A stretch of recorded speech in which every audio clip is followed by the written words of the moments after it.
ആധുനിക വിദ്യാഭ്യാസം കൊണ്ട് നാം പോലും അറിയാതെ നമ്മളിൽ വന്ന മാറ്റത്തെക്കുറിച്ച് മനസ്സിലാക്കണമെങ്കിൽ ഒരു എളുപ്പ വഴിയുണ്ട്. പണ്ട് കാലത്തൊക്കെ നമ്മുടെ വീട്ടിൽ ഒരു അതിഥി എത്തുമെന്ന് അറിയിപ്പ് കിട്ടിയാൽ നമ്മൾ പടിവാതിക്കൽ ചെന്ന് കാത്തു നിൽക്കുമായിരുന്നു. അതിഥി എത്തിയാലുടൻ കൈ പിടിച്ച് അവരെ ആനയിച്ച് നമ്മൾ പുരയ്ക്കകത്തേക്ക് കയറ്റി വേണ്ടുവോളം വിശേഷങ്ങളും വിഭവങ്ങളും ഒക്കെ വിളമ്പി തൃപ്തിപ്പെടുത്തി പോകാൻ നേരവും നമ്മൾ കൈ പിടിച്ച് ആനയിച്ച് പടിവാതിക്കൽ വരെ കൂട്ടിക്കൊണ്ടുപോയി കൈ വീശി യാത്രയാക്കുമായിരുന്നു. കുറച്ചു കാലം കഴിഞ്ഞപ്പോൾ നമ്മൾ മുറ്റത്തായി നിൽപ്പ്. അതിഥിയെ മുറ്റത്തു നിന്ന് സ്വീകരിച്ച് പുരയ്ക്കകത്തേക്ക് കയറ്റും, തിരികെ മുറ്റത്ത് തന്നെ വിടുകയും ചെയ്യുമായിരുന്നു.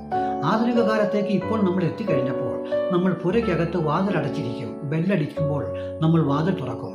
അതിഥിയെ അകത്ത് കയറ്റി ആവോളം വിഭവങ്ങളും വിശേഷങ്ങളും ഒക്കെ പറഞ്ഞ് തൃപ്തിപ്പെടുത്തി നമ്മൾ വീടിനകത്തു നിന്ന് പുറത്തേക്ക് കതകടച്ച് യാത്രയാക്കുകയാണ്. ഈ മാറ്റം വലിയൊരു മാറ്റമാണ്. നമ്മൾ മനുഷ്യനിൽ നിന്ന് അകന്നു പോകുന്ന മാറ്റം, മനുഷ്യരും തമ്മിലുള്ള അകലം വർദ്ധിക്കുന്നു എന്നുള്ളതിനുള്ള മാറ്റം. ഇതാണ് നമ്മൾ ആധുനികത കൊണ്ട് ഇന്ന് നേടിയിട്ടുള്ളത്.